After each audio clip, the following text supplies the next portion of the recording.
Ecumenismo. ¿Por qué ecumenismo? Porque es necesario buscar la unidad entre los cristianos. Cristo funda una única iglesia y existen comunidades que aseguran ser la verdadera iglesia, como si Jesucristo estuviera dividido o su cuerpo místico pudiera estar fracturado. La unidad visible es importante para que la iglesia cumpla eficientemente su cometido de ser sacramento universal de salvación. Evangelii Gaudium en el 244 nos dice que la credibilidad del anuncio del Evangelio sería mucho mayor si los cristianos superaran sus divisiones y anunciaran juntos a Jesucristo y el reino de Dios. Pero antes del Concilio de Vaticano II, la relación con las otras confesiones cristianas era casi nula. Se rechazaba la posibilidad del diálogo porque se percibía como un riesgo de contaminación a la propia fe. ¿Y qué cambió? Que el Vaticano II reconoció que el Espíritu Santo actúa fuera de los límites visibles de la Iglesia Católica y que en las otras comunidades cristianas hay elementos de verdad y santificación. Por eso es necesario buscar la unidad a través del diálogo, la escucha y la cooperación mutua. Existen tres requisitos básicos para entablar este proceso ecuménico. Primero es reconocer a la Iglesia de Cristo como una. Cristo funda una sola iglesia y esta subsiste en la Iglesia Católica. Al mismo tiempo reconocemos, ya lo dijimos, que en las otras comunidades puede haber elementos de santificación y de verdad, pero estos dones derivan de la gracia confiada por Jesús a su única iglesia. Esto significa que si bien la plenitud de gracia y unidad subsisten en la Iglesia Católica, las otras comunidades cristianas mantienen una comunión imperfecta con ella. Y por eso les llamamos hermanos en Cristo, pero hermanos separados. Es requisito indispensable ser cristiano, profesar una fe trinitaria, confesar a Jesucristo, Hijo de Dios y único Salvador de los hombres, y ser bautizado, evidentemente con un bautismo válido. Finalmente, mantener fidelidad plena a la doctrina católica. Esto significa que la unidad no implica modificar el depósito de la fe, ni cambiar el significado de los dogmas o de adaptarlo según las necesidades de la época. La unidad querida por Dios solo se puede realizar en la adhesión plena al contenido íntegro de la revelación. Dialogar con claridad, pero sin relativismos.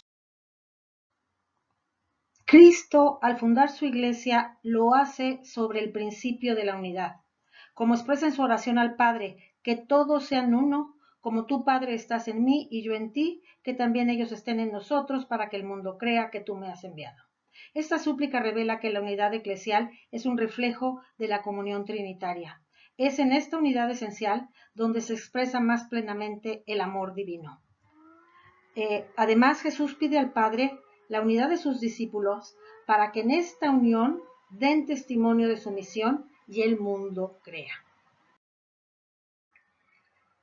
También recordemos que la cruz tiene como propósito reunir a los hijos de Dios que estaban dispersos. Eso significa que su sacrificio derrumba las barreras que nos separan de los hermanos para que podamos reconciliarnos y se restaure la plena comunión entre sus hijos.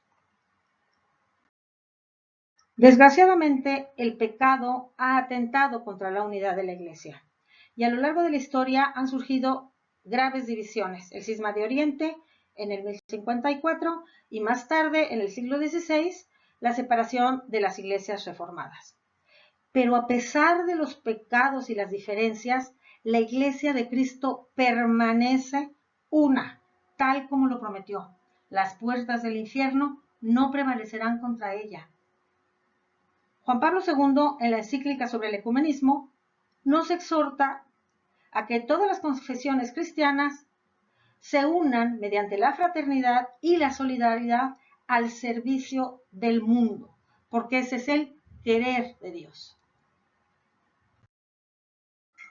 Hay varios elementos para realizar este proceso ecuménico. El primero, pues definir a la autoridad encargada. Tanto el Concilio Vaticano como el Código de Derecho Canónico en el Canon 755 establecen que la tarea ecuménica compete a los obispos del mundo encargados de su promoción, orientación y discernimiento. Lo confirma el Vademecum ecuménico aprobado por el Papa Francisco en 2020, en el que afirma que el principio visible de la unidad en las iglesias particulares son los obispos. Se necesita una conversión personal y comunitaria. El concilio afirma que no existe ecumenismo sin una conversión interior, sin un verdadero deseo del corazón de cumplir el mandato de Jesucristo de amarnos unos a otros. Y para esto se requiere dejar las actitudes de superioridad, sanar las viejas heridas y perdonarnos mutuamente. Se necesita también conocimiento mutuo. Esto implica entrar a la doctrina, a la historia, a la vida espiritual, a los ritos de las comunidades hermanas, para poder dialogar con ellos desde este conocimiento, porque ¿quién podría dialogar con otro quién podría dialogar con quien no conoce? Búsqueda de la unidad en la verdad. No se trata de llegar a acuerdos superficiales, porque el camino hacia la unidad no puede renunciar a la verdad revelada. Por su dignidad, todos los hombres tienen derecho a la verdad, especialmente en lo referente a Dios. Y además, por su naturaleza, esta verdad está destinada a todos los hombres. Por eso debe ser transmitida y enseñada con fidelidad a la revelación. Oración, orar juntos. La oración es el alma del movimiento ecuménico. Jesucristo lo dijo, estar presente cuando dos o más se reúnan en mi nombre. Y cuando se reza por la unidad, oramos a un mismo Padre, al único Padre. Se ha establecido una semana de oración por la unidad de los cristianos, que es desde del 18 al 25 de enero de cada año. Colaborar juntos entre los cristianos, realizar acciones comunes, defender la vida, la paz, la dignidad humana, ayudar unidos a los vulnerables. Este es el mayor testimonio de que queremos trabajar juntos en beneficio del mundo. Finalmente, llegar al proceso de diálogo. Juan Pablo II señala que el diálogo entre las iglesias es un intercambio de dones. No se trata solo de ideas, sino de buscar juntos una fe común que supere las diferencias doctrinales. Una de las mayores dificultades en el diálogo está en el hecho de que no basta comparar o establecer equivalencias entre verdades dogmáticas o entre aspectos doctrinales. Hay que buscar la integración de la totalidad del mensaje evangélico.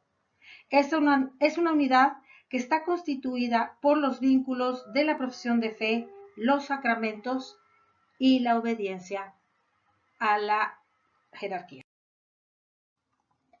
Concluyo que ahora que hemos reflexionado sobre el ecumenismo, debemos recordar que la unidad no es uniformidad, sino armonía en la diversidad. El ecumenismo nos invita a tender puentes y a escucharnos con empatía y a trabajar unidos en la misión de la Iglesia. Ojalá un día podamos celebrar juntos el banquete eucarístico, dando gracias porque Jesucristo vivo se hace presente en medio de su pueblo. En la unidad está nuestra fuerza y en el amor de Dios nuestra victoria.